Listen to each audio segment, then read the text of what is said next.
Oi pessoal, aqui Miro Ferreira da Barbearia Miro no Campo Belo. Estamos aqui hoje para gravar mais um episódio do Papo Afiado. Tenho aqui um convidado muito especial para mim e para uma grande maioria de pessoas que eu conheço, que é uma pessoa conhecida, um amigo de muitos anos, né? Que começamos a cortar cabelo mais ou menos na mesma época. Esse amigo já era para ter participado de episódios há um ano atrás. Hoje descobrimos que faz mais de um ano que eu convidei e por circunstâncias da vida ele não conseguiu. Mas hoje tenho o maior prazer de receber aqui o meu amigo Elson. Elson, é um prazer ter você aqui. Realmente você é um cara muito bacana que a gente sempre tivemos vários episódios juntos, de cabelo, da vida, de futebol, jogamos futebol junto. Ele era bom, eu era perna de pau, né? Mas eu queria agradecer muito a sua presença e eu acho que demorou pra gente conversar, bater esse papo. Eu queria que você falasse um pouquinho de você e é um prazer tê-la aqui com a gente. Bom, Mirão, seguinte, cara, eu já vou adiantar aqui, para mim é um prazer enorme estar aqui. Realmente a gente, por circunstâncias, a gente acabou precisando protelar um pouco essa vinda, mas eu também acho que as coisas acontecem no tempo certo. No tempo certo, é verdade. E não duvido que hoje é o momento correto para acontecer esse bate-papo. E eu vou te confessar uma coisa, brother, eu nunca te falei isso. Mas a gente, na época que a gente estava envolvido em entidade de classe, né, sim, cara, que sim. a gente viajava muito, dava curso, verdade, né, verdade. Fazia apresentações fora. Você sempre foi um cara, bicho, que eu admirei, porque você tinha uma personalidade acima da média. Você é o cara que se colocava, se posicionava. Eu sempre admirei, porque você e seu pai, seu Décio, eram duas pessoas que... Meu tio, né, você sim, também conhece Gil. muito bem o tio Gil. Abraço, Gil. Gilzão, gente boa pra caramba também. E você e seu Décio eram pessoas que a gente comentava sempre, cara. Da maneira como vocês se posicionavam, vocês não faziam média com ninguém. Eu lembro que teve um campeonato uma vez, cara, você se sentiu injustiçado. Isso foi em Santana, mano, esse campeonato. A gente participava de muito campeonato, sim, né? Sim. E você tava sempre, né, beliscando troféu, caramba. E naquele campeonato, não sei por que você se sentiu injustiçado, eu não lembro exatamente como foi. E você foi lá, você falou, não, meu, tá errado. Reclamar, sabe? Né? Cara. E você comprou a briga, assim, eu falei, pô, admirável isso, porque eu talvez no seu lugar, e daí que eu admirava bastante a sua postura, eu talvez não agisse daquela forma, eu falei, puta, esse cara é...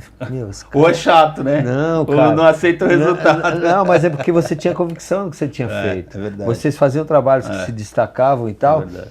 E naquele dia você... Falei, pô, esse cara, você ganhou meu respeito a partir dali. E a partir dali a gente foi estreitando a amizade, sim. A gente viajou pra caramba. Viajamos e aí tem muito. histórias pra caramba dessas viagens que eu lembro, eu falo, meu, você é louco, cara, muito legal. Ô Elson, me fala aí, cabelo, como surgiu o cabelo na sua vida? Cortar cabelo, trabalhar com cabelo? Pô, primeiro, você é da onde? Você nasceu onde? Aqui em São Paulo mesmo? Eu sou daqui de São Paulo. Eu sou da Zona Leste de São Paulo, né? Sou nascido e criado na Vila Formosa. Sim. E Mirão, cortar cabelo aconteceu, cara, eu falei sobre isso hoje com uma cliente, meu, que eu acho que eu sou um improvável em tudo que acontece na minha vida, mano. E cortar cabelo foi mais uma dessas circunstâncias que me fazem alegar essa improbabilidade. Porque assim, eu era um jovem, cara, com 16 anos, naquele momento, 16 para 17 anos. Começou novo. Bem novinho. E eu tava enveredando já, cara, para os piores caminhos. Sim. De fato. Tava já, assim, a um passo de me perder na vida. Sim. E aí, esse meu tio que eu citei há pouco, o tio Gil, ele numa conspiração do bem com a minha mãe, cara, se juntaram pra, tipo, meu, vamos tentar fazer esse moleque fazer um curso, alguma coisa, pra ver se ele sai dessa vida, se ele toma um caminho, né? Sim. E aí eles se juntaram e pagaram um curso de cabeleireiro pra mim. Sim. Na época... Você fez aonde? Então, é isso que eu ia falar. Na época é bem curioso que não era curso de barbeiro. Sim. Era curso de cabeleireiro masculino. Né? E eu fiz na Teruia. Eu já falei várias vezes da Teruia aqui. Lá na Avenida Rio Branco, cara. Seu Zé Teruia, né? Eu até falei de uma das vezes aqui, não sei quem veio aqui que também fez Teruia, que eu fui jurado muitas vezes no final do curso, tinha lá meio que um campeonato e eu fui jurado muitas vezes na Teru, inclusive na Casa de Portugal. Na Casa de Portugal, né? que aconteceu a formatura. Muito legal, muito legal. A minha formatura foi lá. Ah, então, na formatura. E aí, cara, ele me deu as ferramentas e pagaram o curso para mim. E era um curso que eu estudava de segunda, quarta e sexta, pela manhã. E à tarde eu ficava sem fazer nada, então a minha vida meio que não tinha mudado, né, cara? Eu continuava naqueles envolvimentos com aquela galera que não era... Não estudava, assim, em colégio? Então, mas essa foi a questão. Eu tava sem estudar, sem trabalhar, sem nada. Pô, tava meio perdidinho ali, Perdido, tava perdido de fato. Sim. Eu não preciso detalhar, mas assim, era um caminho Sim. do mal já acontecendo ali. E aí eu começo a trabalhar, eu começo a estudar na escola de cabeleireiro e continuava desocupado grande parte do dia. E aí eu menti pro meu tio, cara. Eu falei pra ele que o professor havia pedido para eu arrumar um lugar para trabalhar de auxiliar. Sim. Na época eu não falava assistente, falava auxiliar. Auxiliar. E ele me contratou, ele botou eu para trabalhar lá no salão. Então eu varria cabelo, varria os cabelos do chão que eles cortavam, tinha ele mais um profissional, e lavava cabelo para eles. E o que eu gostei... E nessa época o Gil já atendia feminino e masculino? Ele tinha acabado de fazer a transição. A grande clientela dele ainda era de masculino, Sim. mas já atendia bastante feminino. Sim. E aí, cara, eu ajudava eles e uma coisa que me impulsionou foi que ele fazia o pagamento no sábado à noite, Miro. Pô, cara. Todo sábado ele pagava. Imagina, mano, um moleque de 16, 17 anos, no sábado à noite, com dinheiro para ir para as baladas, né? Que a gente chamava de discoteca na época, para tomar uns querosene, que eu gostava pra caramba. E, pô, eu comecei a pegar gosto por isso. E aí comecei a me dedicar. E entrava o dinheirinho e tal, lógico, entendeu? Aí eu fiz um curso de 6 meses, o inicial, que foi de cabeleireiro masculino. Aí eu saí do salão dele. Eu fui trabalhar o final do ano e o mês de janeiro num salão lá perto, que o cara precisava de profissional e não tinha espaço pra mim. Aí você já foi... Já fui como profissional. Aí fiquei com esse cara 2 meses e quando eu volto pro salão dele, ele coloca uma cadeira a mais e eu começo a fazer os cursos de aperfeiçoamento feminino e tal. Isso na Vila Formosa? Na Vila Formosa. Tô falando de 84 para 85.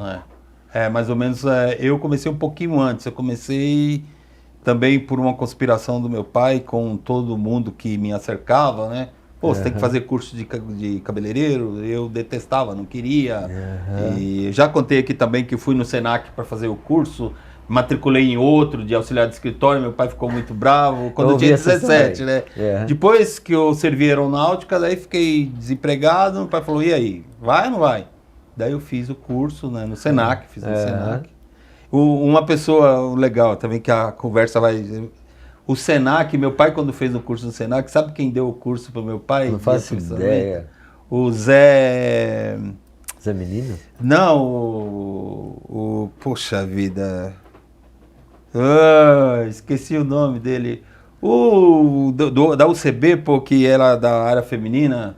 Zé Vieira? Zé Vieira. Sério, cara? O Zé Vieira que deu o curso, cara, pro meu pai. Olha isso. E o Zé Vieira também, ele deu aula por muitos anos no Senac, né? E eu fiz com o professor Altair no Senac. Mas o Zé Vieira eu conhecia de relance, porque ele dava aperfeiçoamento. E você sempre foi aqui dessa região? Eu morava no Jardim São Luís, na Zona Sul de São Paulo, aqui, né, na Zona Sul, mas sempre da Zona Sul. Sempre lá de cá. E aí a gente foi se encontrar na UCB, né, no Ateliê Jorge Jardim. Ateliê Jorge Jardim, né? Que era lá na Tiradentes, né? Na Ponte Pequena. Na Ponte Pequena. Você sabe que agora eu tô fazendo esse novo projeto aí, eu procurei no Google da vida, informações sobre Jorge Jardim, cara, é quase nula as informações. E o que menciona sobre ele? Que foi um cabeleireiro francês e tal, mas não tem muito, sabe? Porque, não fala sobre. Porque o que eu sempre aprendi, eu não sei se você também na época, que o Jorge Jardim, ele foi responsável para usar o mecha-mecha, né?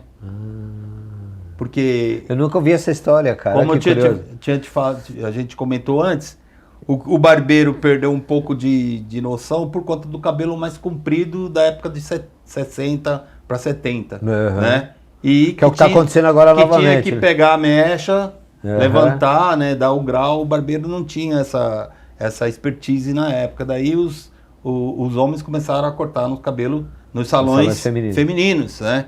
E aí logo se transformaram em salões unissex, e foi essa transição que o Gil fez aí, né? E ele começou essa transição na Caoba, e depois ele foi para Ateliê Jajadi. E lá ele ficou. E você chegou aí para Caoba também? Não. Já foi pra... Eu já fui direto para... E tinha uma rivalidade gostosa, não tinha? Tinha, porque tinha galera que disputava os campeonatos representando eles, né? E a gente, né, da UCB. E é curioso, cara, porque assim, ele pegava muito no meu pé, o Gil, cara. Eu devo muito a esse cara, mano. Ele não é à toa que eu faço questão de honrá-lo, bicho, por onde eu vou, porque assim, ele não desistiu de mim, cara. Que legal. Eu era um moleque assim, imagina, tô falando pra você, que eu pegava o dinheiro no sábado à noite. No sábado à noite mesmo eu consumia o salário da semana. E aí, bicho, o que acontece? Chegava no domingo, tinha Ateliê Jajadi. De manhã, né? De manhã, cedíssimo. Cara. Pô, às vezes ele passava pra me chamar, eu tava chegando, cara. Entendeu? E ele pegou demais o meu pé. Não, você tem que ir, você tem que ir, você tem que ir. E eu comecei a ir. Era domingo e quarta, né? Domingo, terça e quinta, sei lá. Era 2 dias na semana. Era 2 dias? Eu não me lembro. E domingo de manhã. E aí a gente desenvolveu muito lá. Porque lá eu já cheguei no feminino. Ah, você já começou no feminino. No feminino. Que legal. Era o Zé Vieira, era o Ganjão. Né, cara? E eu comecei a desenvolver muito lá. Acabei me tornando também instrutor lá, né? Que era uma carreira que se fazia lá dentro. Era instrutor o nome? Tinha outro nome, né? Eu também fui, acabei fazendo, depois participei da diretoria, tudo. Foi aquele movimento. Que era o todo, caminho né? natural do movimento que você ia tendo lá dentro, né? Então foi uma época assim que marcou muito a minha vida e a minha carreira, né, cara? Sobretudo a minha vida, porque isso deu um norte, né, cara? Não fora esse atrevimento dele, essa coragem dele de me pegar e colocar para trabalhar no salão dele. Eu não sei que destino teria dado. Deixa eu te fazer uma pergunta de cunho pessoal. O seu pai já não estava estava vivo ou não? Sim. Mas ele meio que... Não, e naquela época, cara, tinha até um preconceito, né, meu? Eu lembro que meu pai reformava a casa onde minha mãe mora até hoje. Hoje meu pai é falecido. Uhum. E imagina, cara, na época, você falar que ia ser cabeleireiro... Então. A gente já comentou isso aqui. Aí tinha aquela galera que trabalhava na obra lá, né? Os caras ficavam tirando sarro do meu pai. Eles diziam que eu ia comprar 2 relógios, né? Meu pai falava, pra quê, né, meu? Não, porque quando perguntasse a hora pra ele, que ele ia falar que é 10 para as 10. E meu pai ficava louco, cara. Meu pai ficava bravo. Pô, você é louco, cara. Meu filho, não sei o quê. E meu pai achava realmente que eu ia enveredar por esse caminho. Sim. E ele não causou interferência. Sim. Ele também, de alguma forma, reconheceu que ali era uma possibilidade de eu me tornar alguém, sim, né, cara? Claro. E o Alex? Putz, o Alex... Abraço, Alex. Saudade de você. O Alex Primeira coisa que eu perguntei pro Elcio, e aí o Alex? Onde anda o Alex? O Alex vem anos depois, cara. Demorou um pouco? A gente já estava assim com a carreira mais consolidada e tal. Aí meu pai, observando que eu tinha seguido um caminho e que a coisa tinha melhorado nesse sentido, né? Ele, numa viagem que ele fez à Bahia, a cidade de Jequié, onde Sim. moravam meus avós, meus tios, toda a família do meu pai. Trouxe na sacola o Alex? Aí convenceu o Alex a vir também para São Paulo para fazer um curso. Aí o Alex fez o curso e ele começou também a ir para o... Aí já não era mais ateliê já era o UCB, né? Já era o UCB, União dos Cabeleireiros do Brasil. União dos Cabeleireiros do Brasil. E aí a gente também, ele começou a crescer pra caramba também, menino super dedicado. Sim. E ele trabalhou com a gente aqui uma porção de tempo também, cara. A gente comentava antes sobre nostalgia, sobre o passado, né? Mas, pô, era muito bacana, né, cara? Aquela época de campeonatos, aquele envolvimento que a gente tinha, né? Ô, Miro, você sabe muito importante. Você sabe que olhando para esse tempo, cara, eu penso que para a vida serve a gente imaginar o seguinte, veja, a gente se reunia 2, 3 vezes por semana lá para cortar cabelo, para ensinar a cortar cabelo, né? E para praticar, né? E curioso que o resultado disso, a gente via, por exemplo, nesses eventos, porque a prática te leva à perfeição, né, cara? Sim. Entendeu? Verdade. Então, quanto mais a gente se dedicava àquilo, a gente via resultado. Vocês pontuando no masculino, ganhando muitos troféus, a equipe que vocês tinham. Nós no feminino também, né, cara? Verdade. Então, pra vida, eu penso que assim, ó. Cara, é muito mais o que você se transforma enquanto busca do que de fato aquilo que você alcança. É verdade. Não é? Porque é no caminho, né, cara, que acontece a transformação. E como eu tô falando, pra vida, veja, o meu tio estendeu a mão, eu abracei a oportunidade e as coisas foram acontecendo. E aí, cara, onde você vai chegar, ninguém sabe, né, irmão? Mas no que você está se transformando enquanto você está caminhando, isso faz total diferença. Porque eu era um jovem que poderia ter ido para qualquer caminho e essa oportunidade transformou a minha vida. Trouxe dignidade, né, cara? Trouxe respeito. Uma profissão de respeito, né? Um reconhecimento dos clientes e até de toda a categoria, né? Categoria, porque a sociedade, né, a gente que conhece bastante cabeleireiro, o termo barbeiro, como a gente falou antes, ele ficou ficou adormecido por algum tempo. A gente participava da sociedade de cabeleireiros, né? Então era evento Rio de Janeiro, a gente conheceu o Brasil, Porto Alegre, da Paraná, interior de São Paulo, Goiânia, coisa absurda. Você teve em Goiânia várias vezes, que eu saí correndo atrás dos boi, que o ônibus furou o pneu? Não foi que aquela foi para Caldas Novas? Foi essa, né? O senhor Reinaldo Rodrigues, lembra? Reinaldo Rodrigues. Que era do jornal, né? Vamos, antes do almoço, fazer uma oração em agradecimento a Deus pelo alimento do dia, né? E aí todo mundo respeitava fazer a oração, e eu me posicionei no chão como se fosse muçulmano. Você lembra disso? Em direção à Meca, né? Aí eu ajoelhei, fiquei ali, né, no chão. E ele achou que tivesse Quando caçoando, acabou, ele falou assim: que absurdo! Nós fazendo uma coisa séria e você de brincadeira, seu moleque, né? Eu falei: senhor Reinaldo, respeita a minha fé, né? Respeita a minha fé. O senhor não sabia que eu sou muçulmano? Como assim? Sou muçulmano. Daí os amigos estavam: pô, o senhor não sabia, senhor Reinaldo? Os caras botavam pilha. Pô! Oh, pelo amor de Deus, me perdoa. Pô, o senhor Reinaldo já faleceu há muito tempo e eu não falei que era brincadeira, porque ficou tão sério, ele pediu tanta desculpa que se eu falasse, eu acho que ele batia. Saudoso senhor Reinaldo, né? Reinaldo Rodrigues, viajava sempre no primeiro banco do ônibus. Seu Murilo Aracaki, lembra? Que grandes viagens, né? Mas eu me lembro que na volta o ônibus furou o pneu e tinha uma fazenda e tinha um rebanho de gado Nelore e o pessoal: nossa, esse gado. Eu falei: que isso? O gado tudo mansinho. Aí eu saí no passo correndo: pelo amor de Deus, Mira. Eu falei: pô, eu criei na roça. Ô, Mira, sabe o que é legal lembrar, cara? Que assim, a gente trabalhava a semana inteira, o sábado inteiro. Esses ônibus geralmente saíam de sábado à noite, da Liberdade. Né, cara? Aí você atravessava a madrugada viajando, chegava lá, trabalhava no domingo o evento, às vezes na segunda, e pegava o ônibus e fazia o mesmo trajeto de volta.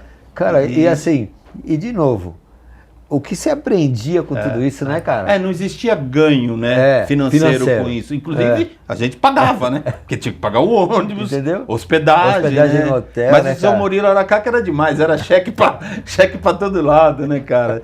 Foi espetacular. E, quer dizer, nós desembolsávamos dinheiro pra estar ali, né, cara? Era muito legal. É uma espécie de bandeirante, né, cara? Porque nós desbravamos. Eu lembro que a gente fazia parte das associações. E tinha a FEBRACA, Federação Brasileira dos Cabeleireiros, que era contatada para fazer o evento no local e chamava a galera das associações para ir lá representar, né? Sim. Aí Novo Hamburgo, né, cara? Meu, quanto lugar, né, cara? E eu conheci grande parte do Brasil por conta disso, cara. Esses dias veio um amigo meu aqui, o Piril, que ele tem uma barbearia aqui. Piril, gente boa, um abraço, Piril, se você ouvir. E eu tava mostrando umas fotos, ele falou: cara, você fazia isso? Workshop, cara, fazia workshop. Que é o que essa galera hoje está fazendo, a galera, né, cara? faz workshop, dava explicação, trabalhei para o UAU, né? Uau. Cortar cabelo com máquina. Cara, como assim cortar cabelo com máquina? Ninguém... Não, e a tesoura? Não, a gente faz tudo com a máquina, não sabe aquele negócio? Muito legal, né? Realmente era muito... E a gente trabalhava com umas plateias assim de respeito, né, cara? 500 pessoas. Não, 800 tudo cabeleireiro, né, cara? Tudo, sei lá, nego ali querendo tirar do seu couro, né? Ah, caramba, pagamos pra vir ver esse cara aí. E era um sucesso, né, cara? Eu lembro que uma vez, cara, a gente tava o Gil, o Monte Cristo, acho que o Zé Vieira, cara. Que essa galera aí, isso é louco. E o Monte Cristo, quem é o Monte Cristo? Que ele era da Pibesp, cara. Ah, o Monte Cristo, eu lembrei, você lembra? Lembrei. Então, e eles estavam dando autógrafo, cara, assim, eu falei, meu, qual que é, cara? Era um negócio, você sabe que eu na época, eu sofri até uns contraditórios, porque a gente ia para esses eventos e você estava numa situação de destaque ali, né, Sim, cara? sim, então sim. todo mundo queria falar com você, queria entender o que você estava fazendo, não sei o que, não sei o que lá. Assinar os certificados. O certificado. Aí no dia seguinte, irmão, quando chegava na minha realidade, que eu voltava lá pro meu dia a dia, eu tive uns conflitos, cara. Porque eu falava, pô, agora eu tô cadê aqui, o meu amor, né, cara? É verdade. Entendeu? É verdade. E foi uma época que a gente cresceu muito profissionalmente, cara. Foi muito. E a profissão também, eu acho. Culminou com o Fernando Alves da Promod, né, cara? Aí já, entendeu? Já era, né? Entendeu? Lembra? Que ele era um esse cara que também alugava... foi desbravador, né, cara? É outro bandeirante, né, cara? Esse que alugava Maxud Plaza, Paládio, né, cara? Fazia eventos para mais de 1000 cabeleireiros, né? Espetacular, Fernando trazia de fora, né? Porque é diferente o acesso que as pessoas têm hoje. Eu comento isso sempre. Eu lembro que nós assinávamos uma revista, acho que chamava Le Coiffure, uma revista francesa. E você tinha duas opções de assinatura. Ela poderia ser assinada, ela vindo de avião, demorava 3 meses para ela chegar. E ela vindo de navio, demorava 6 meses para chegar. E a gente, por uma questão de pouco recurso, a gente assinava mais barata que a que demorava mais para vir. Sim. Então o que o cara lançava em dezembro lá, cara, ia chegar aqui em junho. E a gente trabalhava sempre com esse delay de meses do que estava acontecendo como tendência. E era a realidade daquele tempo. Sim. Hoje, cara, o cara tá assistindo a Van Premiere aqui no celular, tá acontecendo lá. Então, assim, o acesso à informação era outra. O Fernando Alves, ele trazia para o Brasil aquelas fitas de cassete, né? VHS, né, cara? Eu lembro que o Gil enchia o saco também pra gente ir pra casa dele pra assistir aquele filme, porque nem todo mundo tinha o que reproduzia o videocassete, não era? Videocassete. O videocassete. E aí você ia lá Quatro cabeças, 6 cabeças. Panasonic, né? Aí você ia pra casa dele, cara, ficava lá 1 hora assistindo aqueles caras cortar cabelo, falando em francês, você não entendia porcaria nenhuma, cara. Verdade. E era o que a gente tinha de... Por isso que hoje, eu penso que assim, o acesso ficou muito mais fácil. Tanto que, você vê que o progresso que um profissional adquire tecnicamente hoje é muito mais rápido, né, cara? Você foi para o Paraguai? Eu não fui para o Paraguai. Eu não fiz essas viagens internacionais com vocês. Nem Montevidéu, nem Buenos Aires. A Buenos Aires foi muito boa, cara. A gente fomos daqui a Buenos Aires jogando truco no fundo do ônibus. O pessoal do ônibus, Gil foi com vocês. O pessoal do ônibus não aguentava, porque o pessoal queria dormir e a gente jogando truco fazendo gritaria. Aí os caras esconderam nosso baralho, cara. Puta que confusão. E me fala uma coisa, os caras eram muito à frente no tempo, os argentinos e os uruguaios eram, né? Engraçado. Os argentinos principalmente. Em né? cabelo de homem, né? Muito à frente, né? Porque nós disputávamos os campeonatos aqui, fazíamos um serviço X, e eles lá estavam muito à frente. Quando era o Pan-Americano que eles vinham para cá, era difícil competir com eles? A gente nunca ganhou um Pan-Americano deles. Né? Nessa época, não. Nunca e a diferença, eu quando estive lá, porque eu estive lá uma vez num evento de uma marca, cara, e eles já estavam também assim, no feminino, aqueles cabelos soirée, pelo amor de Deus, o que eles faziam era um negócio assim, surreal. Sim. Você não conseguia olhar para o cabelo e entender onde começou aquilo. Fez eu lembrar o Ganjão, soirée, né? E é dessa época aí. E aí, cara, eu via que o grande diferencial deles, de fato, era o que anos depois eu fui ver na Europa, quando eu tive a oportunidade de ir, que era a organização, cara. Sim. Entendeu? A gente tinha... Você fez na Europa porque Tony Guy? Eu fiz Vidal Sassoon, eu fiz Alexandre de Paris, Sim. eu fiz... Tony Guy é mais espojado, né? É uma linha mais... Tony Guy é mais street, pra né? chocar, né? Assim, uma coisa mais rasgado, mais desconexão. Uma franja torta, uma nuca, um lado maior, outro menor, né? Mais contemporâneo, mais moderno, né? Sim. E o Sassoon é mais geométrico, mais... uma técnica mais apurada. Você fez onde? Eu fiz em Paris. Paris? Eu fiz em Paris o Alexandre de Paris. Tem uma outra escola que eu fiz em Paris também, Mirão. Pô, memória, cara. E Vidal Sassoon eu fiz na Inglaterra. A Vela que me levou pra Inglaterra, cara, na época. A Vela? A Vela. Fui com uma caravana deles. Foi sensacional. Cara, é outra coisa. Eu até ia chegar lá, mas já chegamos, não tem problema. É outra coisa que eu olhando para esse passado que eu acabei de descrever, quando eu me vejo naquela escola, que era a escola do sonho. Sim. Porque eu vou fazer um parênteses para te falar isso. Eu nunca achei que eu tinha talento para fazer o que eu faço. Nunca. É engraçado. A gente que te via antes sempre achava que você tinha. Não, cara. Eu sempre fui aquele cara que é o seguinte. Sempre estava achando que não estava... Não, e você tinha que pegar na minha mão para eu realizar. Entendi. Então, assim, se você demonstrasse para mim, ó, você vai puxar essa mecha assim, você vai elevar tantos graus e você vai atingir resultado X. Então, eu, por repetição, eu alcançava o resultado. Mas eu tinha que suar muito para chegar. No entanto, o que outros... Quando eu saio do salão do meu tio, depois de 15 anos que eu trabalho com ele, que o meu sonho aí passou a ser o seguinte... Eu queria trabalhar em salão grande, cara. Eu queria trabalhar com noiva. Porque antes era um salão de bairro, né? Era assim, o salão do meu tio começa com 2 cadeiras e eu de auxiliar. Aí eu progrido profissionalmente, tecnicamente, e ele põe mais uma cadeira. Aí nós crescemos. Aí passa um tempo, o Alex e o caramba, depois vem um outro amigo, o Guilherme, que também... Pô, Guilherme! O Guilherme vem trabalhar com a gente, quando o Alex vai para a Bahia, o Guilherme vem trabalhar com a gente e a gente cresce.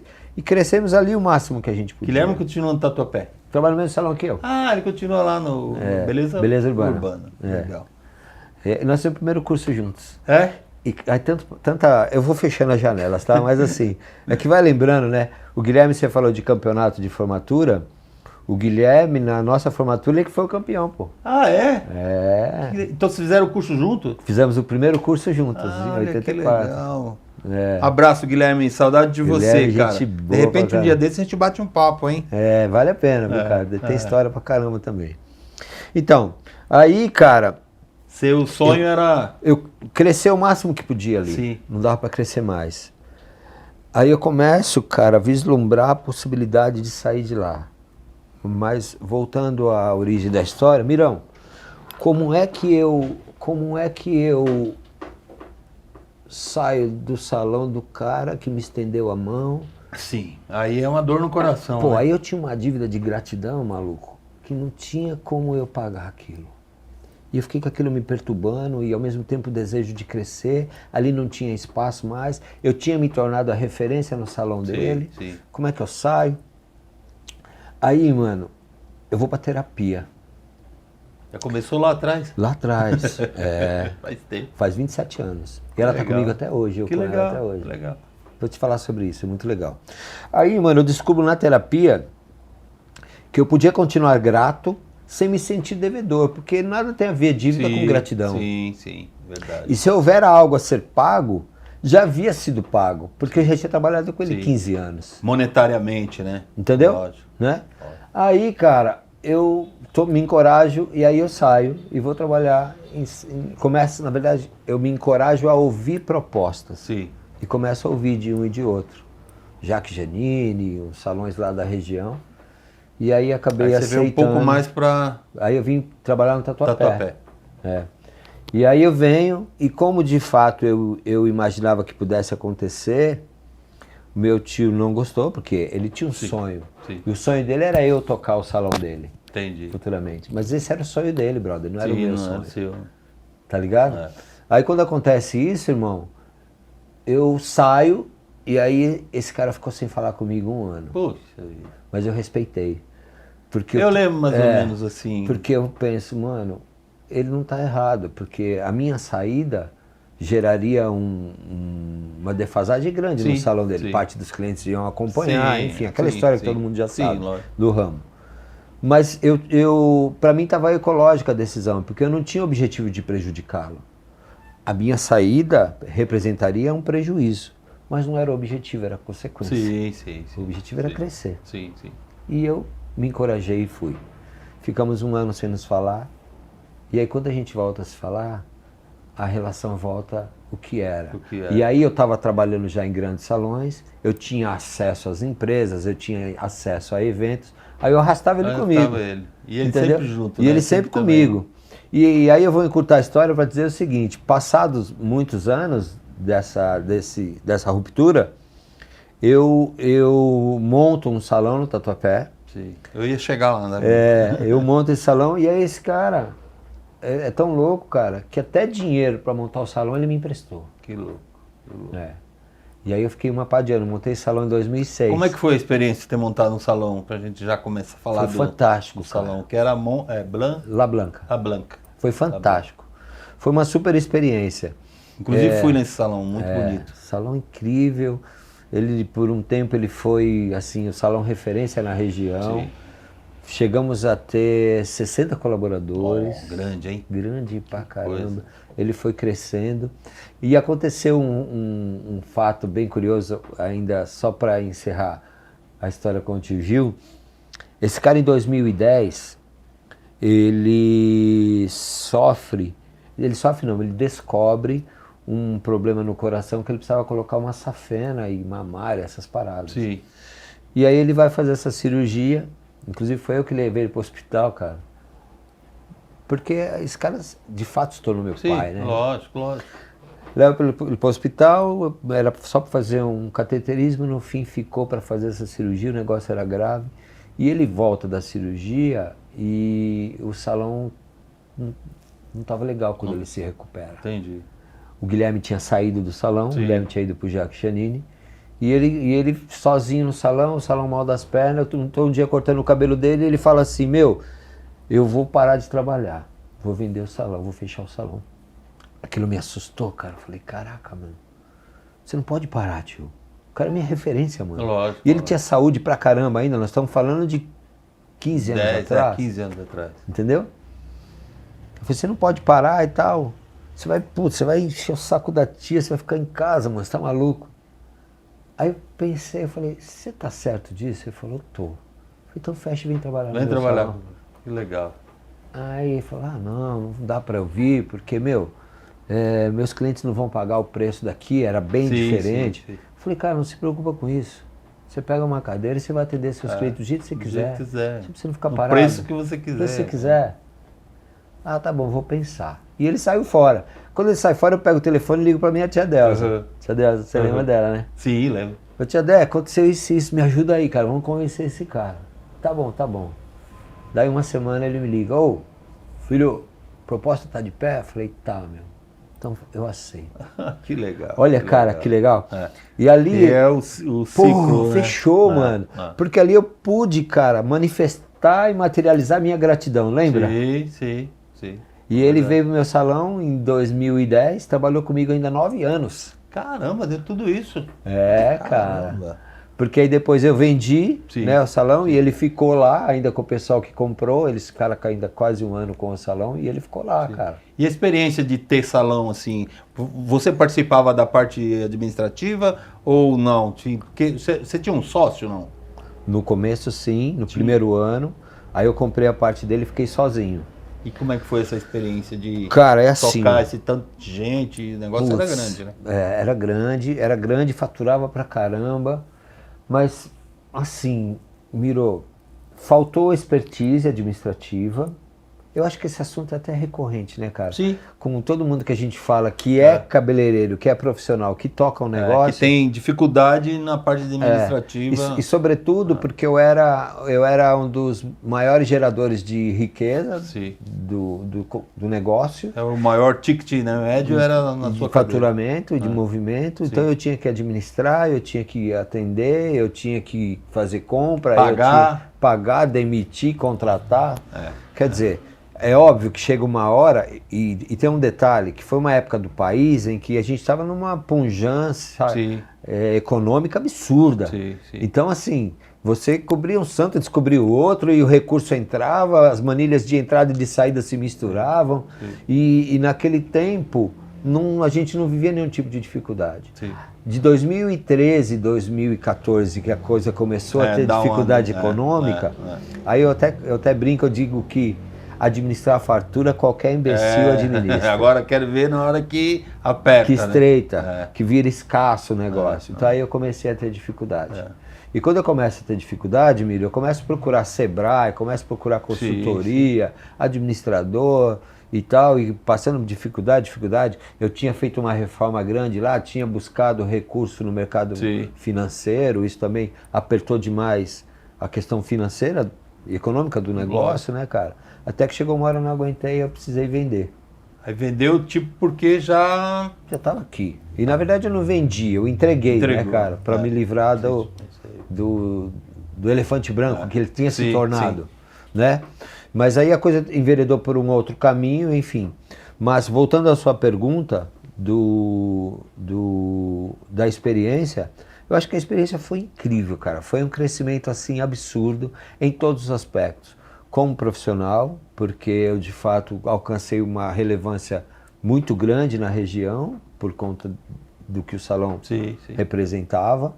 Como homem, né, cara, porque foi uma experiência assim absurda, meu, em termos de aprendizado mesmo, com relação a lidar com pessoas, com relação a lidar com muito recurso. Gerenciar pessoas, gerenciar com muito, com pouco, né? Entendeu?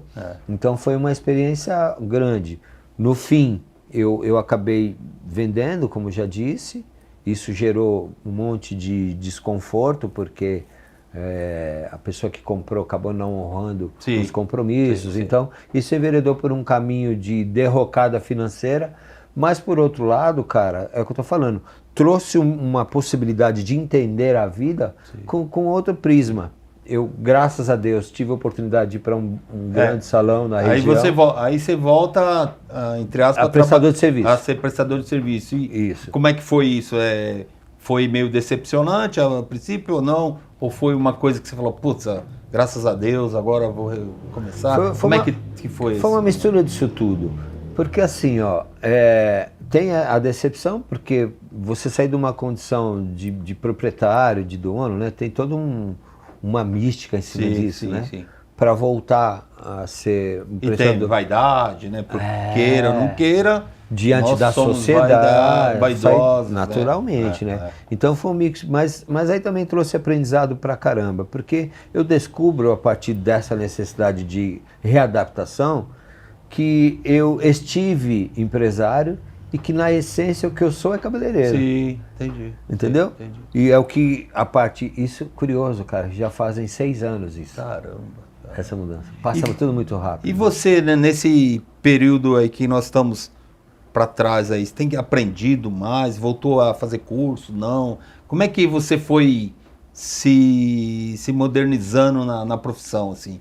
Onde você foi buscar? Lógico que hoje a gente acabou de falar que facilidade, muito mais fácil hoje. Eu lembro que a gente foi para Curitiba fazer o curso lá com o Marcos, com os meninos de Curitiba. Abraço, um beijo para eles. Do Estilos Hair, Estilo Hair, né? Que trabalham bem pra caramba. Como é que foi essa busca por técnicas aí? Então, eu acho que isso é uma coisa que... Isso está meio que cravado assim no nosso DNA, né? Muito por conta daquela história inicial lá das entidades de classe e tal. O meu tio, ele criou essa cultura na gente. Ele falava assim, Quem aprende não depende. Você Sim. tem que estar sempre Sim. aprendendo. E que você precisa ser visto, você precisa estar nos lugares, você precisa se relacionar com as pessoas.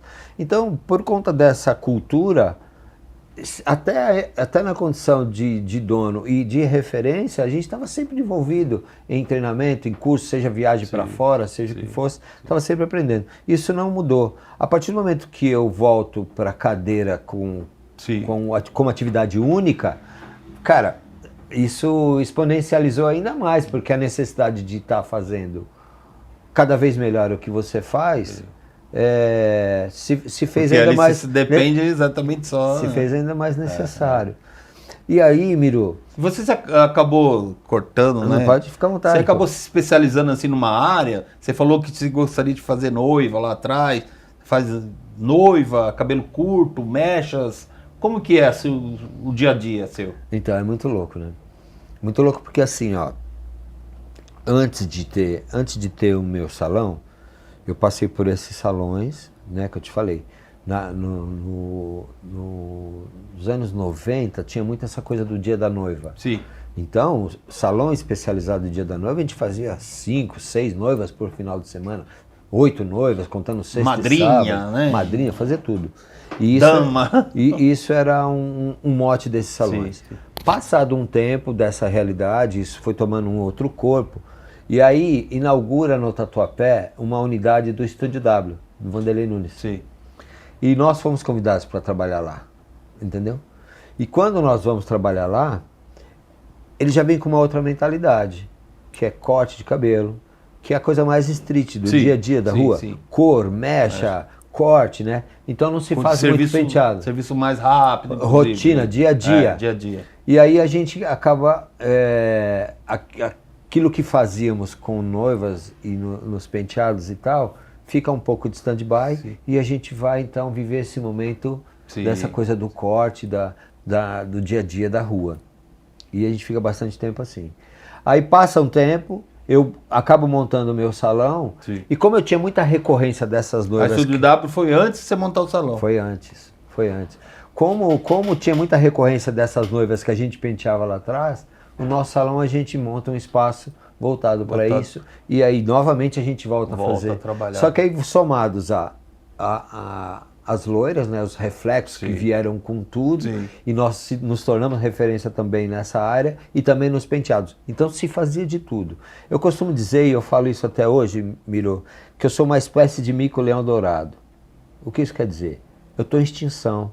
Porque profissional generalista como eu sou hoje, porque hoje eu corto cabelo de criança, eu faço barba, eu corto cabelo masculino, eu corto cabelo feminino, eu faço reflexo, eu penteio para festa, eu penteio debutante.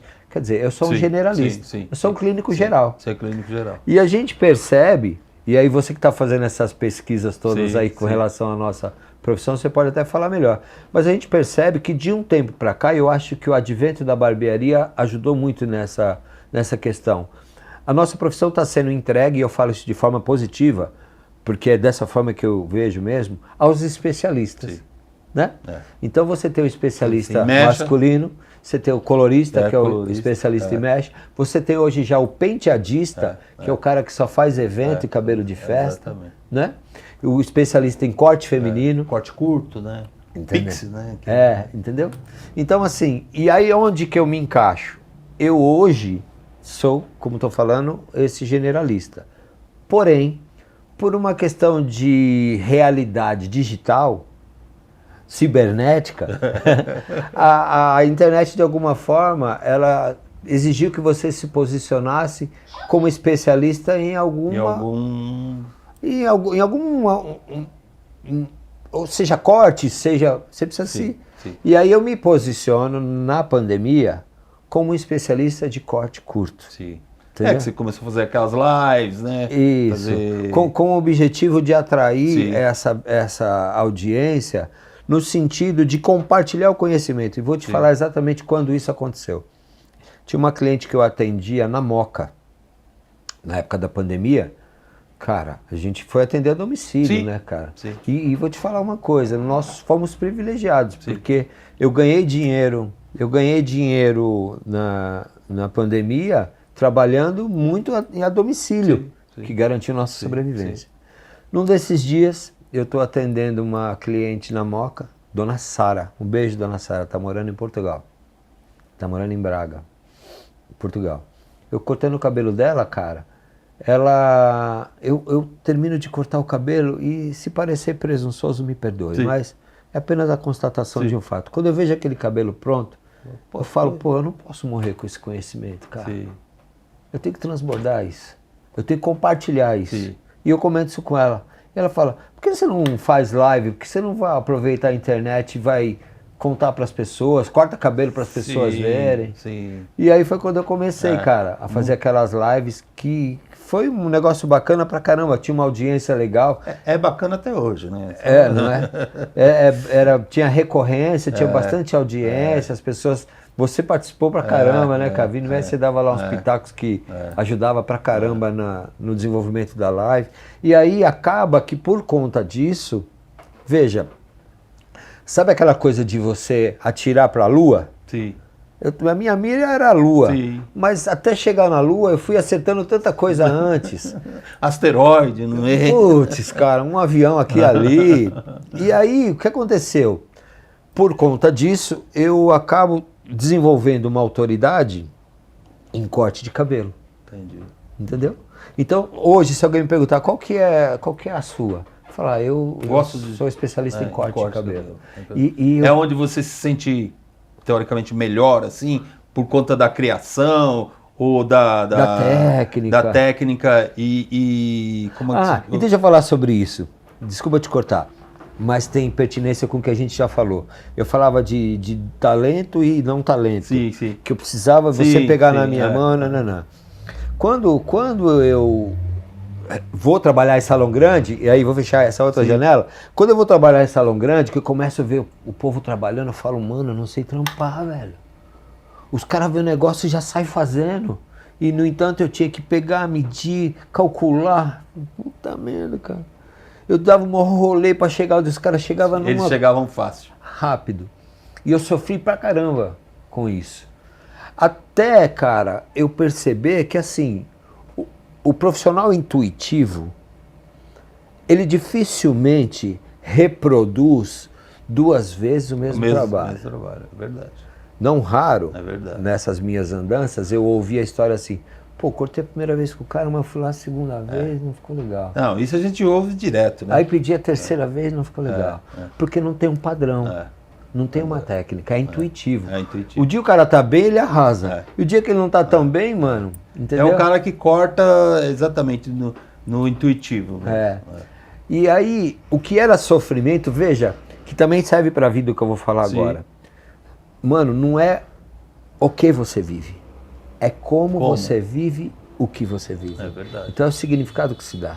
O que era um problema lá, que não era o cara que não tinha talento, eu descubro quando eu passo para querer compartilhar o conhecimento, eu descubro que eu posso compartilhar, porque o que eu faço tem método, tem receita. E tem muita gente que está necessitado daquilo. Do método. Exatamente. E o método você replica, o intuitivo não. Exatamente. Entende? Agora você fez me lembrar do Pivot Point, né? Uhum. Chegou a fazer Pivot Point? Eu fiz a primeira turma de Pivot Point no Brasil. Ah, então. Você fez com... Rogério. Eu fiz com o Rogério. Eu fiz com o Rogério também, Pivot Point. E Pivot Point tá mais... que chega nessa frase que você falou. Você tem caminhos para chegar naquilo. Não é simplesmente você pegou e cortou aleatório. Então, se você fizer e seguir uma técnica, uma receita, eu me lembro que o Rogério, os mapas, né, os desenhos dos cabelos, você poderia transportar ele para qualquer lugar do mundo, né? Ó, que técnica o Elcio usa? Aumentadas, não sei o que lá, tal. Aí ela ia para um outro lugar, o cliente, olha, ele usava técnica aumentada. Você é Pivot Point, cara ia reproduzir. É isso aí. E essa minha conclusão vem a partir daí também. Que eu falo, porra, é verdade, cara. Porque se eu reproduzir E se você me ligar, ó, eu tô com a cliente Bernadette aqui, ó, você cortou o cabelo dela. Fala, eu uso tal técnica assim, sim, você exatamente. consegue reproduzir. Consegue reproduzir. Entendeu? E aí o que era um problema lá atrás se tornou virtude. Virtude, é verdade. Entendeu? E facilidade. Hoje eu consigo descrever um corte de cabelo a partir da técnica. Sim. Entendeu? Então, para eu ensinar, ficou muito mais fácil. Muito bacana isso. E não pensa em voltar mais do ensino e tal? Então, aí a gente precisa fazer um parênteses para dizer o seguinte. Eu, ano passado, eu estava com isso assim bem forte, né? Era algo que eu fazia as lives uma vez por semana. Aí, então já tem aquela coisa da constância, né? Que a internet propõe, né?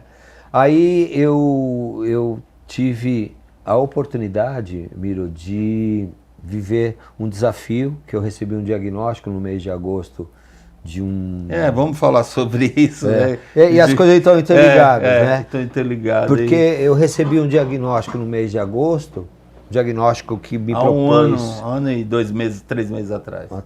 Que me propôs um desafio grande, eu descobri um tumor de pâncreas. Sim. Né? E aí, cara, isso não interrompeu a minha vida, mas me fez olhar a vida com outros olhos e dar um curso momentâneo diferente. Sim. Porque eu precisava me dedicar a isso. Dedicar, né? E se cuidar. Porque antes de tudo, naquele momento, o que eu precisava agora era sobreviver. Sim. Né? Então, eu até hoje, quando vinha para cá, eu vinha conversando com uma moça que está me fazendo uma proposta aí pra gente retomar essa coisa da internet, e eu falava justamente para ela que esse hiato aconteceu por conta desse desafio, que graças a Deus a gente tratou, a gente operou, a gente superou já, eu já até retornei nos médicos e graças a Deus as notícias são as melhores. Eu tenho contado para as pessoas que eu retornei na cirurgiã que me operou. Sim. E ela falou assim, olha, sua nota agora é 9.9. Que beleza. Pô, por que você não me dá 10? Pra você não ficar se achando. Bom, eu quero dar um testemunho aqui, que a gente até já comentou antes, porque o seu espírito que você teve durante... Porque eu acabei acompanhando, lógico que ele também não ficava falando do problema dele diariamente na internet, no Instagram. Mas ele fazia algumas postagens que eu deduzia que se tratava do problema dele e mandava mensagem no particular e via que você estava fazendo o tratamento. Mas o que eu falei para você antes é como você tratou disso, né? Cara, é diferente. Não que você ficou feliz, né? Ninguém vai ficar feliz com uma coisa dessa. Mas você levantou a cabeça e falou... se apegou nas suas convicções, nas suas crenças e falou, vou vencer.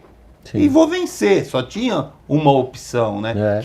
O que eu senti durante o seu tratamento, que você só tinha uma opção e você focou naquela opção, né? Você continuou correndo, né? Fazendo tratamento, você passava mal, dava para ver que você estava correndo e estava se esforçando ali, fazendo os seus exercícios, e ali estava tendo uma força a mais, mas a força de vontade que você teve nesse período aí de seu tratamento foi comovente pra gente que estava vendo de fora e não comovente de tristeza, é de alegria de ver que você, cara, vou pegar o monstro e vou derrubar o monstro, eu vou bater nele e vou derrubar. Ele não vai me vencer, né? Foi o que eu senti nesse período aí falando com você nas mensagens particulares, trocava, né? Vendo que também você teve um apoio não sei se é sua esposa ou a sua namorada? Minha noiva, Daniela. Sua noiva, Daniela, que estava sempre junto, apoiando ali, porque eu acho que numa hora dessa você precisa ter uma pessoa também. Isso é fundamental. Né? Família, tudo. Você sabe que eu fui muito intencional, Miro. Quando eu soube, que foi no dia 7 de agosto que eu soube, ano passado, eu estava sozinho. Eu estava sozinho lá no... 50? Eu estava sozinho lá no médico que me deu a notícia. E foi assim, eu estava lá na rua Tabapuã. Eu estava sem carro, que era rodízio do carro. Aí, brother, eu desci na Tabapuã, aquele trânsito ainda, 7 e pouco da noite. Eu falei, eu não vou eu não vou pegar um Uber e ficar chorando dentro do Uber. Eu vou andando e na hora que isso melhorar eu pego um Uber. Pra você ter uma ideia, eu andei até a Paulista. Quem não conhece aqui em São Paulo, da Tabapuã Paulista... Ainda foi subindo, né? Na Brigadeiro ali tem alguns quilômetros, né? Mas foi tempo suficiente, cara, para eu viver o luto da notícia, para eu contar para as pessoas e para eu concatenar a seguinte ideia. Cara, eu vou viver isso da melhor forma que eu puder. E aí eu tive pessoas, tive minha filha, minha mãe, as pessoas com as quais eu convivi, o que eu fiz? Eu tornei isso público, cara. Eu não aconselho ninguém a fazer isso, foi a estratégia que foi no meu coração. Porque eu penso o seguinte, ó, eu convivo com pessoas que confessam a fé de várias formas. Sim. Tem gente que reza, tem gente que ora, sim, tem gente que faz prece, sim, tem gente que manda vibração, tem gente que manda axé, sim, cada um na sua fé. Sim. O que eu pensei, cara, eu vou formar no entorno disso uma egrégora de pensamento positivo, sim, isso vai me sustentar. Espetacular. Voltando à história da internet, dos cursos, eu falei, eu vou parar com isso agora, porque eu preciso me dedicar. E aí foi atenção full time, cara. Quando eu descobri, o problema era inoperável, eu não podia operar, então eu tinha que tratar para ver se conseguia melhorar para daí operar. Então o que eu fiz? Eu contratei um personal trainer, esse cara foi me ajudar fisicamente. Eu voltei para essa psicóloga de 27 anos atrás, sim, que ela esteve comigo esse tempo todo, não de forma ininterrupta, sim, mas esteve comigo. Ela me ajudou e eu fui fazer as minhas conexões espirituais. Sim. Meu irmão, e aí esse tripé funcionando, eu falei, agora eu vou estar forte para enfrentar, sim, sim, essa parada. É como se eu tivesse sido colocado, ó, você vem pro quartel se preparar porque a guerra, sim, vai ser daqui um ano. Sim. E aí quando eu vou pra guerra, irmão, eu fui forte em todos os sentidos, entendeu? Sim, confiante, sim, sim, que acima de tudo Deus estava comigo e o que eu podia ter feito, eu fiz. Entendeu? Então eu tava assim, zerei a vida. Mano, aí vou... Zerei o game, como diz a galera. Aí passo pela cirurgia, a cirurgia foi infinitamente menor do que se propunha, porque o tumor reduziu de forma absurda, que também era algo surpreendente. Uma recuperação que demandaria 45, 60, 90 dias, em 30 dias eu estava trabalhando. Espetáculo. Entendeu? Aí passado um tempo, meu irmão, eu caso minha filha, consegui estar presente no casamento da minha filha. Então assim, mano, é tanta coisa bacana, sabe, cara? Eu, de novo, uma palavra que eu usei lá no início foi que eu era um improvável. Né? Eu continuo me achando improvável, entendeu? Sim. E acho que o meu papel hoje, irmão, é transbordar esse sentimento, sabe, cara? E eu tenho a oportunidade, nós temos, de por dia, quantas pessoas sentam nas nossas cadeiras, cara? Sim. Verdade. E hoje eu falei para uma cliente, uma querida do coração, ela buscando algum aconselhamento, eu falando para ela, falei, olha, nessa cadeira aqui você não vai ouvir notícia ruim. Nenhum lamento. Não tem, cara, não tem. Porque eu já falava isso antes de obter o êxito. Sim. Eu não desejo para ninguém o que eu vivi, porque é muito ruim de passar. Sim. Mas eu já não abriria a mão dessa experiência, porque ela é transformadora, brother. Agora, o que eu faço com isso? Cabe a mim. É lógico. Então eu quero transbordar a melhor notícia, eu quero transbordar o afeto, eu quero transbordar a alegria e essa vontade de viver. A força, né? Deixa eu te falar uma parada que eu ouvi. Eu já nem sei, eu já falei tanto isso, que eu não sei se eu ouvi, se eu li, mas a história é a seguinte. Duas pessoas conversando, um pergunta para o outro. Você tem na vida motivos pelos quais você morreria? Pessoas, causas? Sim. E o interlocutor responde, eu tenho. Eu morreria pelas minhas filhas e tal. Falar, muito bem. O que pergunta novamente, tá bom. Você tem pelo que você morreria. Mas o importante na nossa vida é a gente pensar pelo que a gente viveria. Qual esforço você está disposto a fazer para se manter vivo? Verdade. Entendeu? Verdade. É acordar mais cedo? É melhorar a alimentação? Sim. É ser mais regrado com a bebida? Com a dieta adequada? É trabalhar, é trabalhar honesto, mais, entendeu? Ser feliz. Entendeu? Então é isso, cara. Aí quando isso cai na minha mente, eu falo, bicho, eu tenho um monte de motivo para viver, então eu vou lutar para viver. Entendeu? E aí, mano, eu tô aqui contando história. Mirão, eu sou um puta privilegiado, brother. É verdade. Olha isso, aquele menino de 16 anos, cara. Improvável? Improvável. estava enveredando para o pior caminho. Olha o curso que minha vida tomou, quanta oportunidade, quanta situação de aprendizado, de crescimento, quanta ruptura que parecia que ia me acabar comigo, mas no fim me endereçou por um caminho ainda melhor. E sempre vivendo essas oportunidades e, como você falou, e cercado de pessoas que me amam, que por conta dessa espontaneidade de tornar público, cara, a Daniela, essa menina, o que ela me ajudou, cara. Ela fez 11 sessões de quimioterapia comigo, brother. Com você. Mano, é muito louco, mano. Então a gente, assim, a gente é fruto das coisas que a gente escolhe e daquelas que a gente cativa, né, cara? Então, assim, penso ter cativado coisas boas. E tô colhendo, brother. Tô aqui podendo falar sobre. Você tá de brincadeira, meu irmão. É verdade. Ô Elcio, se a gente continuar aqui, a gente vai ficar umas 3 horas. Eu né? falei pra você que eu falo pra caramba, né, mano? Então, mas o intuito é exatamente esse. Me falam algumas coisinhas assim. Amarildo, Edson, aquela galera. O Amarildo você fala de vez em quando. De vez em quando. Só pra gente voltar aqui. De vez em quando. O Amarildo eu falo.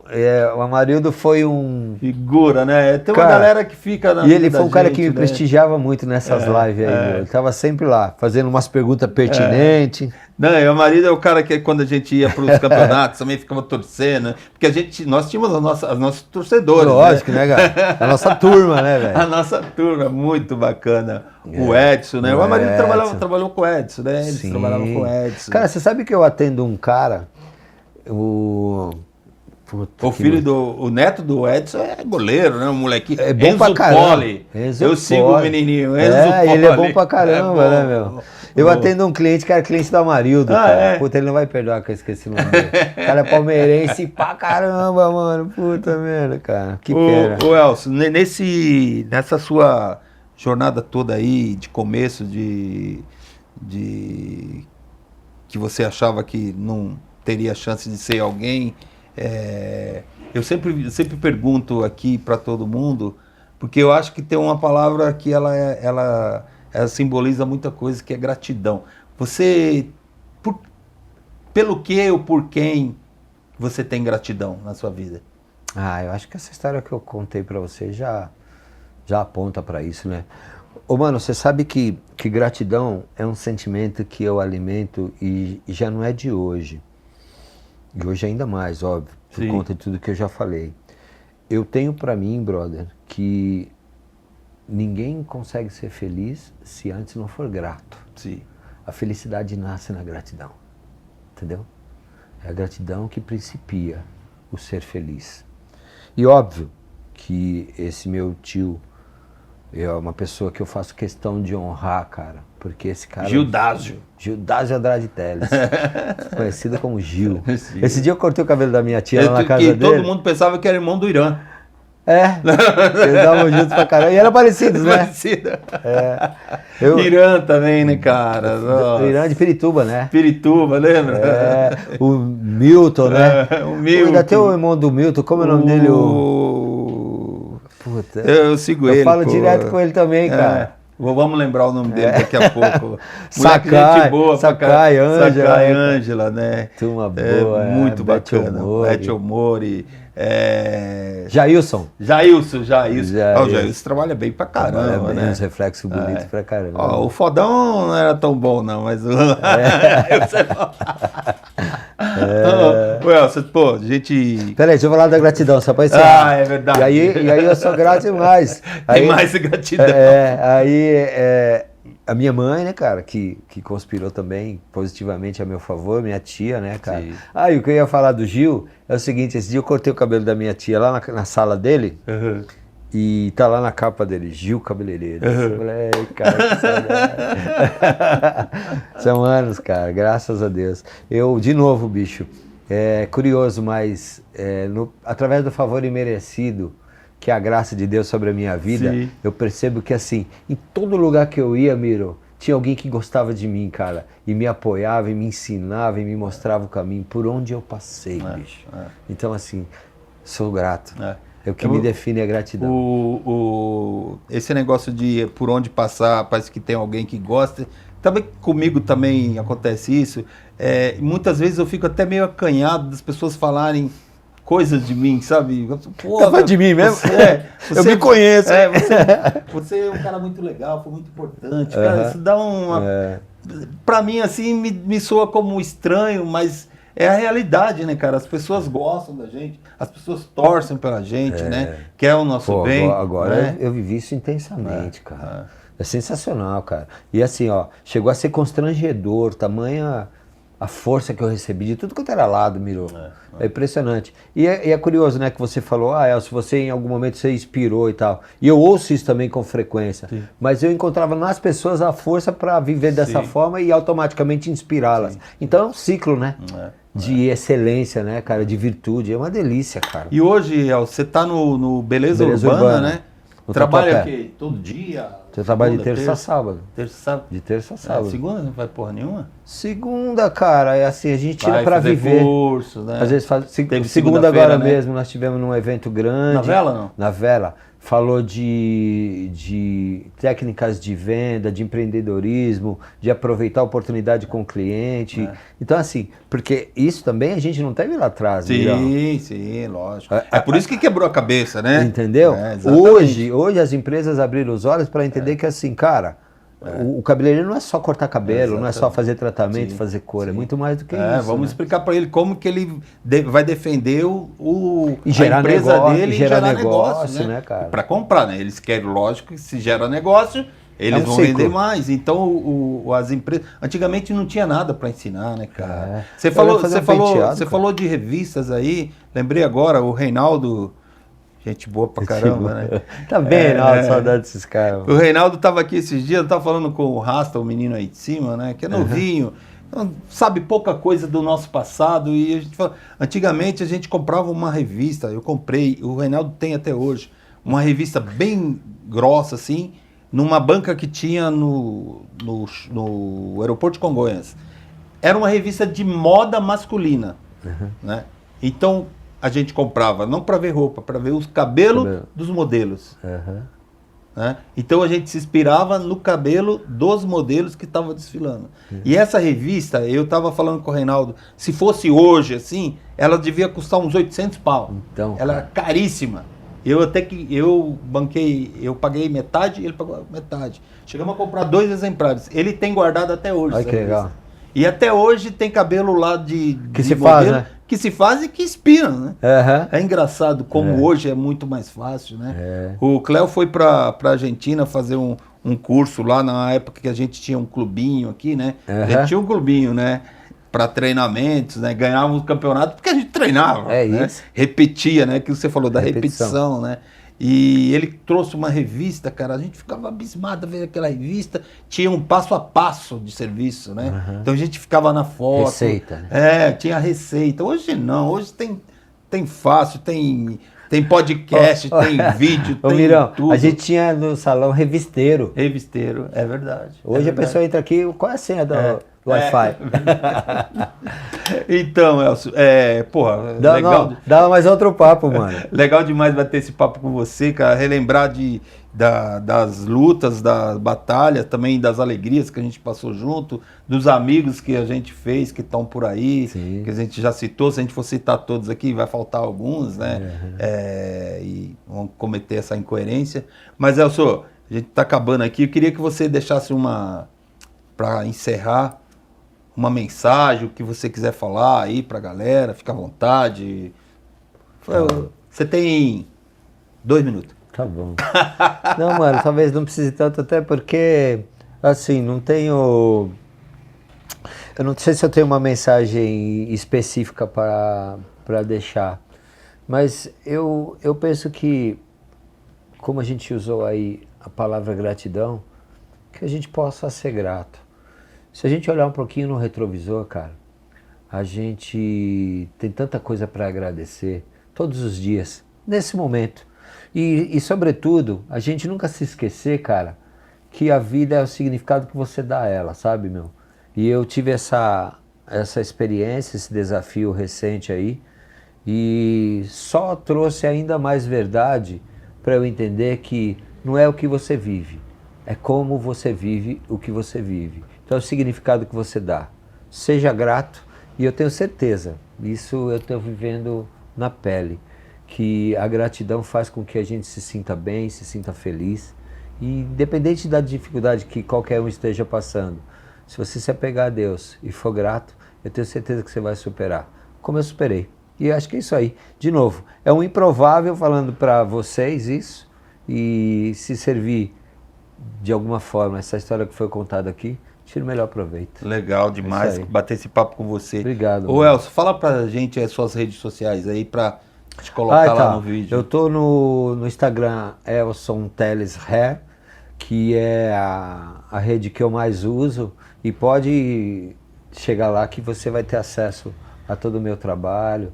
Eu agora estou começando a fomentar de novo, as coisas estão começando a acontecer. Vamos colocar eu todo dia publico um pouco do meu dia a dia, das coisas que eu vou fazendo. Nesse momento ainda buscando mostrar para as pessoas o quanto é legal a gente encarar a vida da melhor forma que a gente puder. Eu sei que não é fácil e eu não estou aqui vivendo de forma piegas, não é isso. Sim. É o contrário, é apenas reconhecer que se a gente olhar com profundidade, a gente tem muito mais a agradecer do que a reclamar. É verdade. E eu uso um pouco também do meu Instagram para isso. E lá vão encontrar alguns trabalhos meus também.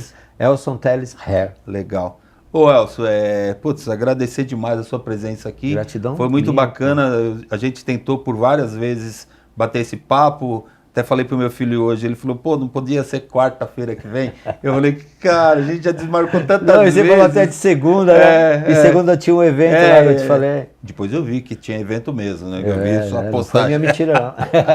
Então, aí eu falei pro Igor, seu filho, vamos ver se a gente faz nessa quarta, cara, porque já desmarquei várias vezes e...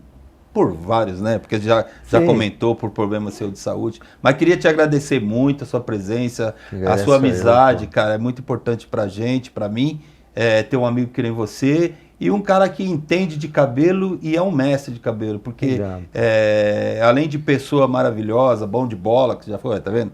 Propaganda. A gente tem mais conversa, tem mais resenha pra fazer. Centroavante dos bons, habilidoso.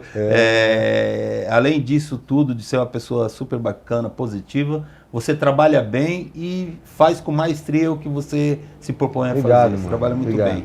Gente, eu queria agradecer a GSB Áudio e Vídeo, que cede os equipamentos pra gente fazer as filmagens.